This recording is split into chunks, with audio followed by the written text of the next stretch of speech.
நடக்குதா வழக்கம் போல 24 மணி நேரம் பார் செயல்படும். பாருங்க லைவ்ல போறேன்.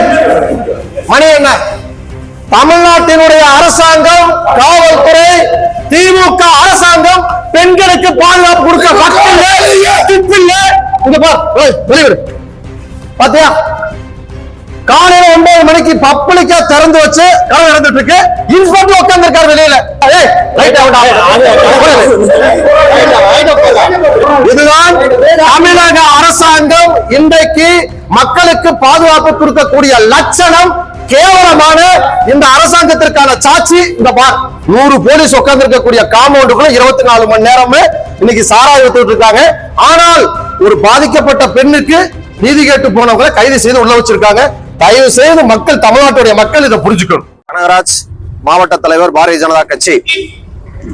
இன்றைக்கு காலை 11 மணி அளவில் நீதி கேட்டு போராடிய கண்ணகி வாழ்ந்த மண்ணிலிருந்து பாரதிய ஜனதா கட்சி மகளிர் அணி சார்பாக அண்ணா பல்கலைக்கழகத்திலே ஒரு திமுகவை சேர்ந்த ஒரு பாலியல் குற்றவாளியினால் பாதிக்கப்பட்ட பெண்ணிற்கு நீதி கேட்டு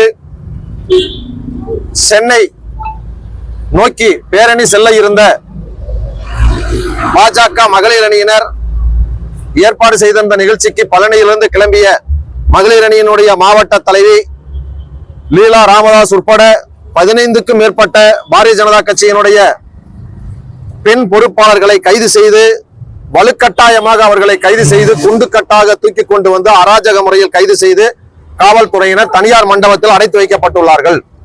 இதனை பாரதிய ஜனதா கட்சியின் சார்பாக வன்மையாக கண்டிக்கின்றோம்.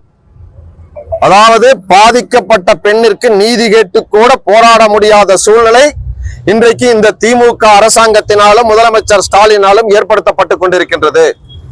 கேட்டா எங்களுடைய சட்டம் ஒழுங்கு நேரடி கண்ட்ரோல், முதலமைச்சருடைய நேரடி கண்ட்ரோல்ல இருக்குது, அதனால நாங்க அது ஒண்ணும் பண்ண மாட்டேன்னு சொல்லிட்டாங்க.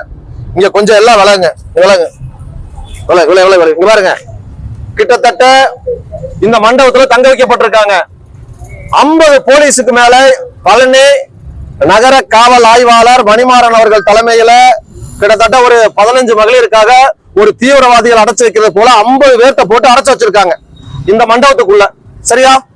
கேட்டா சட்ட ஒழுங்கு கண்ட்ரோல் இருக்காங்கிறாங்க. ஒரு நிமிஷம் அப்படியே என் பின்னால வாங்க. இது மண்டபம், இது காம்பவுண்டு. அப்படி இங்க வாங்க, எல்லாம் வாங்க வாங்க, எல்லாம் வாங்க வாங்க.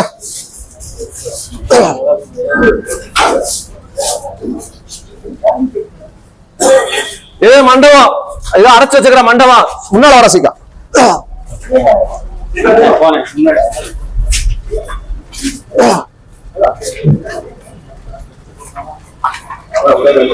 திருப்பா இங்கிட்ட அங்க இடத்த இது இது அடைச்சு வச்சக்கூடிய மண்டபம். இந்த இன்ஸ்பெக்டர் உட்கார்ந்து இருக்காரு பாருங்க. அம்மட்டு பாருங்க, காமெண்ட்ல பாருங்க, 100 போலீஸ் உட்கார்ந்து இருக்காங்க. போலீஸ் மண் நிர்வாகம் எடுத்துட்டு 100 போலீஸ் அங்க உட்கார்ந்து இருக்காங்க. பாருங்க இந்த காம்பவுண்டு. இப்ப திருப்பி இந்த பிராந்தி கடைக்குள்ள பாரு பாரு.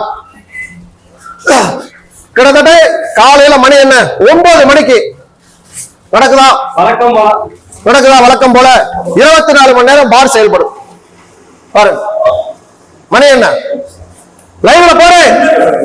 மணி என்ன? தமிழ்நாட்டினுடைய அரசாங்கம், காவல்துறை, திமுக அரசாங்கம் பெண்களுக்கு பாதுகாப்பு கொடுக்க இங்க வெளியிடு. பாத்தியா காலையில 9 மணிக்கு பப்ளிக்கா திறந்து வச்சு கடை நடந்துட்டு இருக்கு. இன்ஸ்பெக்டர் உட்கார்ந்து இருக்காரு வெளியில. 50 போலீஸ், 10 காவல் ஆய்வாளர்கள், டிஎஸ்பி எல்லாம்.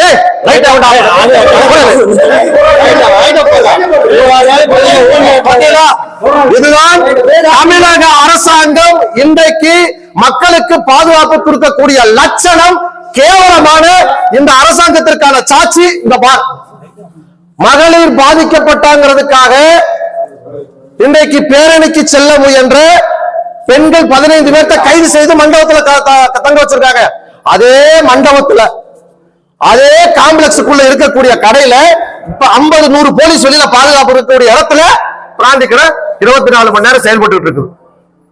இதுதாங்க இன்னைக்கு இந்த தமிழ்நாட்டினுடைய உண்மையான லட்சணம், இந்த சட்ட ஒழுங்கை காக்கக்கூடிய லட்சணம். 100 போலீஸ் உட்கார்ந்து இருக்கக்கூடிய காம்பவுண்டுக்குள்ள 24 மணி நேரமே இன்னைக்கு சாராய வித்துட்டு இருக்காங்க. ஆனால் ஒரு பாதிக்கப்பட்ட பெண்ணுக்கு நீதி கேட்டு போனவங்களை கைது செய்து உள்ள வச்சிருக்காங்க. தயவு செய்து மக்கள், தமிழ்நாட்டுடைய மக்கள் இதை புரிஞ்சுக்கணும். நன்றி.